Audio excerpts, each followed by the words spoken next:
Welcome to my class. In Microsoft Excel program, there are a number of financial functions given to us. Here a complete list of all financial functions is given. All functions listed here are discussed in separate video lectures. Let us start. इस particular video lecture के अंदर मैं दो financial functions को take up कर रहा हूं, एक्रेंट function versus एक्रेंट M function. दोनों ही ये फाइनेंशियल फंक्शन है। एक्रेंट फंक्शन को यूज किया जाता है to make the periodic payment of interest और एक्रेंट एम फंक्शन को यूज किया जाता है to make the payment of interest at maturity time. आइएगा एक क्वेश्चन की तरफ मूव करते हैं। इस पर्टिकुलर एक्सेल शीट के अंदर मुझे एक्रेंट और एक्रेंट एम फंक्शन की डिटेल्स दी गई हैं। Accrued refers to accrued plus interest, whereas accrued M refers to accrued plus interest plus maturity. सबसे पहले इन दोनों के पर्पस को देखते हैं। Accrued function is used to calculate the accrued interest for a security that pays periodic interest. जिस particular debenture या bond के ऊपर हम पीरियोडिक इंटरेस्ट की पेमेंट करते हैं उसको कैलकुलेट करने के लिए accrued फंक्शन को यूज किया जाएगा। The second one is accrued M function. Accrued M function is used to calculate the accrued interest for a security that pays interest at maturity. Accrued M के function को हम bond या debentures के ऊपर accrued interest की payment जब maturity पे की जाएगी उस अमाउंट को कैलकुलेट करने के लिए यूज करते हैं। इन दोनों फंक्शंस के सिंटैक्स के अंदर हमारे पास नंबर ऑफ आर्गुमेंट्स दिए गए हैं, लेकिन ज़्यादातर आर्गुमेंट्स इनके मैच करते हैं। मैं इन सभी चीज़ों को आपके सामने एक्सप्लेन करता हुआ चलूँगा। सबसे पहले मैं एक्रेंट फंक्शन को टेकअप कर रहा हूँ।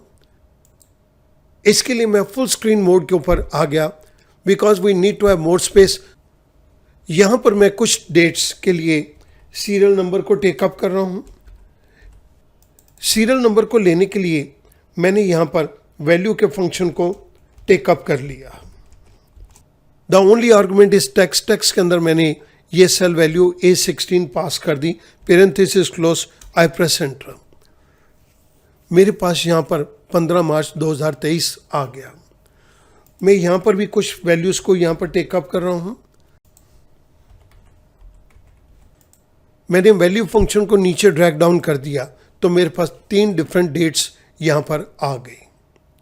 अब इन डेट्स को मैं अपने अक्रेंट फंक्शन के अंदर यूज करूंगा। The first argument is issue date of the security. जब कंपनी ने इस पर्टिकुलर सिक्योरिटी को इशू किया, मैं ये मान के चल रहा हूं कि ये 15 मार्च 2023 को बॉन्ड या डिवेंचर इशू किया गया। First interest date of security, जिस डेट से इंटरेस्ट को पे किया जाएगा, लेट्स अज्यूम दैट ये इंटरेस्ट पे नेक्स्ट डे से किया जाएगा। 15 मार्च को ये इशू किया गया है, 16 मार्च से इंटरेस्ट पे किया जाएगा। सेटलमेंट डेट, लेट्स अज्यूम कि ये सिक्योरिटी सिर्फ 1 महीने के लिए इशू की गई है। सो हमारे पास यहां पर डेट आ गई 15 अप्रैल 2023।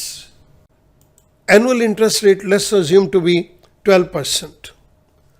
पार वैल्यू ऑफ द सिक्योरिटी, मैं यहां पर बॉन्ड या डिवेंचर की वैल्यू को टेकअप कर रहा हूं, face value that is 1 lakh rupees.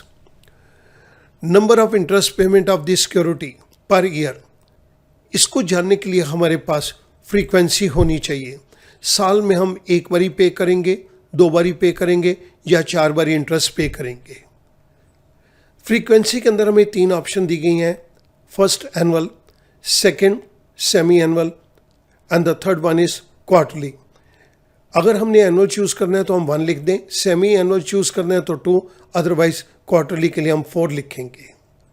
मैं यहाँ पर 1 दे रहा हूँ कि ये पेमेंट एक ही बारी की जाएगी। The next is day count basis. Day count basis के अंदर हमारे पास 5 डिफरेंट ऑप्शंस दी गई हैं। मैं इन 5 डिफरेंट ऑप्शन में से कोई भी डे काउंट बेसिस के ऑप्शन को चूज कर सकता हूँ। मैंने नस्डैक, जो कि न्यूयॉर्क के अंदर अमेरिका का स्टॉक एक्सचेंज है, उसी के स्टैंडर्ड को ले लिया। हर महीने के अंदर 30 दिन और पूरे साल के अंदर 360 डेज होंगे। So I write it here 0। Day count basis मेरे पास 0 आ गया। The next is calc method, calculation method of the accrued interest of security. इसके अंदर मैं ऑप्शन दे रहा हूं true. True means from issue date of security to security settlement date के ऊपर जो इंटरेस्ट बने उसको कैलकुलेट करो। और अगर मैं यहाँ पे फॉल्स देता हूँ तो उस केस के अंदर फर्स्ट इंटरेस्ट डे से सेटलमेंट डे तक का इंटरेस्ट काउंट किया जाएगा। लेकिन अगर ये ऑप्शनल है और मैं कुछ भी नहीं देता तो एक्रेंट फंक्शन इसको बाय डिफ़ॉल्ट ट्रू ही ले लेगा।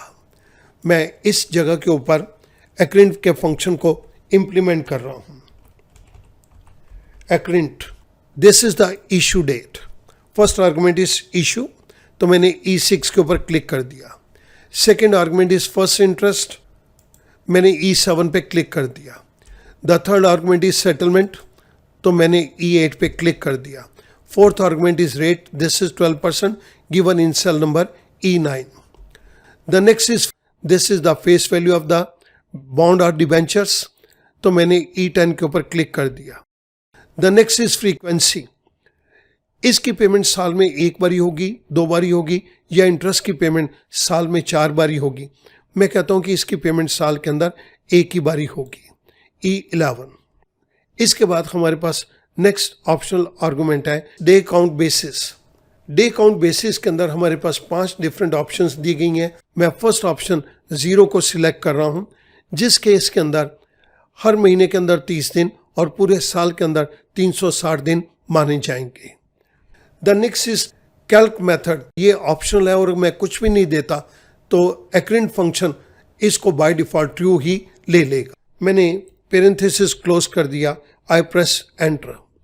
जैसे ही मैंने एंटर प्रेस किया मेरे पास यहाँ पर 1 महीने का इंटरेस्ट निकल के आ गया 1000 रुपया। अगर मैं इसको इंडिया वाला सीन ले लूँ जिसके अंदर एक्चुअल मंथ और the complete year is taken, that is actual oblique 365, तो मैं यहाँ पर बेसिस के अंदर यहाँ पर 3 दे दूंगा। स्टूडेंट नोट कीजिएगा, अगर मैं यहाँ पर 3 देता हूँ तो ये इंटरेस्ट का अमाउंट बढ़ जाएगा। यहाँ पर आप देख रहे हैं कि इंटरेस्ट का अमाउंट बढ़ गया। अगर मैं इस जगह के ऊपर फिर से 0 दे देता हूँ तो ये इंटरेस्ट अमाउंट फिर 1000 का हो गया। हमने जिस फंक्शन को यहाँ पर यूज़ किया है मैं वो आपकी रेफरेंस के लिए इस जगह के ऊपर दे रहा हूँ। अब मैं एक्रेंट एम फंक्शन को टेकअप करूँगा और उसके अंदर हमें सिंटेक्स के अंदर ये आर्गुमेंट्स दिए गए हैं। एक्रेंट के फंक्शन के अंदर आर्गुमेंट्स का नंबर ज़्यादा है, एक्रेंट एम के अंदर आर्गुमेंट्स का नंबर कम है। सबसे पहले हमारे पास आर्गुमेंट नंबर है इशू, तो मेरे को यहाँ पर डेट्स के सीरियल नंबर चाहिए। मैं यहाँ पर कुछ डिफरेंट डेज के सीरियल नंबर को टेकअप कर रहा हूँ।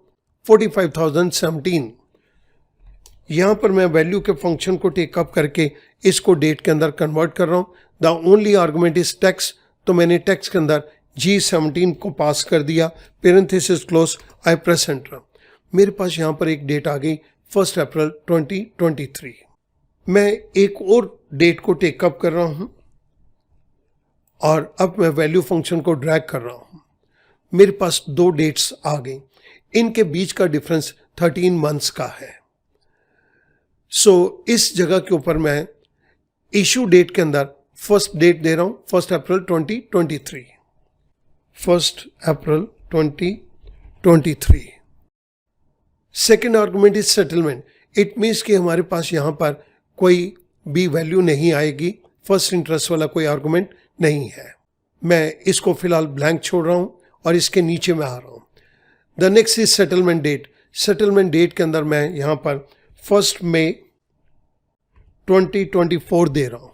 Let's assume that the interest rate is 12%। Par value भी मैं सेम ले रहा हूँ 1 लाख रुपया।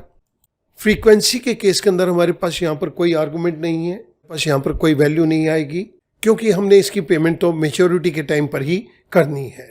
डे काउंट बेसिस के अंदर मैं यहाँ पर 0 वैल्यू दे रहा हूँ। कैलकुलेशन मेथड के अंदर भी हमारे पास यहाँ पर कोई वैल्यू नहीं है। सो एक्रेंट एम फंक्शन के अंदर इन टोटल मेरे पास 5 आर्गुमेंट्स हैं। तो मेरे पास यहाँ पर 5 वैल्यूज आ गई। मैं इस जगह के ऊपर अकरेंट एम फंक्शन को टेकअप कर रहा हूं। The first argument is issue date given to us in cell number G6. The next is settlement date given to us in cell number G8. The next argument is rate. This is 12%, G9. The next argument is par. This is the face value. The next argument is basis. Basis के अंदर मैं United states के NASDAQ का standard ले रहा हूँ 30 days in every month and 360 days in the whole year. मैंने ये 0 के ऊपर क्लिक कर दिया। It is given to us in cell number G12. Parenthesis close, I press enter. 13 महीने का इंटरेस्ट मेरे पास 12% के अकॉर्डिंगली 1 लाख रुपए के ऊपर 13,000 रुपये निकल कर आ गया। अगर स्टूडेंट ये मैं डे काउंट बेसिस को इंडियन स्टैंडर्ड के अकॉर्डिंगली ले लूँ, जो कि हम actual month of the day और 365 डेज ए ईयर काउंट करते हैं, तो इस जगह के ऊपर मैं 3 को लिखूंगा। पर मैं जैसे ही एंटर प्रेस करूंगा यहाँ पर हमारे पास इंटरेस्ट का अमाउंट कुछ बढ़ जाएगा। आप यहाँ पर देख रहे हैं 13,000 से ये अमाउंट 13,019 रुपये 17 पैसे के बराबर आ गया। 13,019 रुपीज़ 17 पैसा आ गया। अब मैं एक बारी फिर इसको 0 कर रहा हूँ, आई प्रेस एंटर। हमने इसके लिए जिस पर्टिकुलर फंक्शन को यूज़ किया वो मैं आपके रेफरेंस के लिए यहाँ पर दे रहा हूँ। स्टूडेंट, एक बात को बहुत ध्यान से नोट कीजिएगा। अकरेंट फंक्शन के अंदर हम इंटरेस्ट की पेमेंट पीरियोडिक करते हैं और ये इंटरेस्ट की पेमेंट साल में भी की जा सकती है, साल के अंदर 2 बार भी हो सकती है या 4 बारी भी की जा सकती है। ये पीरियोडिक पेमेंट को कैलकुलेट करने के लिए अकरेंट का फंक्शन यूज किया जाता है। लेकिन अकरेंट एम फंक्शन जो हमने बॉन्ड या डिवेंचर्स इशू किए हैं, अगर उसकी पेमेंट हमें मेच्योरिटी के टाइम पर ही करनी है, जब वो मेच्योर हो जाएंगे तब ही हमें एक ही बारी पेमेंट करनी है, तो उस केस के अंदर हम अकरेंट एम फंक्शन को यूज करेंगे। आप नोट कीजिएगा ये वाले आर्गुमेंट्स इसके अंदर नहीं आ रहे हैं। मैं इन जगह के ऊपर एक डिफरेंट कलर दे देता हूं फॉर योर कन्वीनियंस। जिन सेल्स के अंदर आप ग्रीन कलर को देख रहे हैं, ये सेल्स के अंदर कोई भी आर्गुमेंट की वैल्यू अकरेंट एम फंक्शन के अंदर नहीं आएगी। मैं इसको जूम आउट कर देता हूं। अब ये क्वेश्चन आपको बिल्कुल पूरा का पूरा विजिबल है। मैं उम्मीद करूंगा अब ये क्वेश्चन आपके लिए बहुत आसान हो जाएगा। Thank you very much.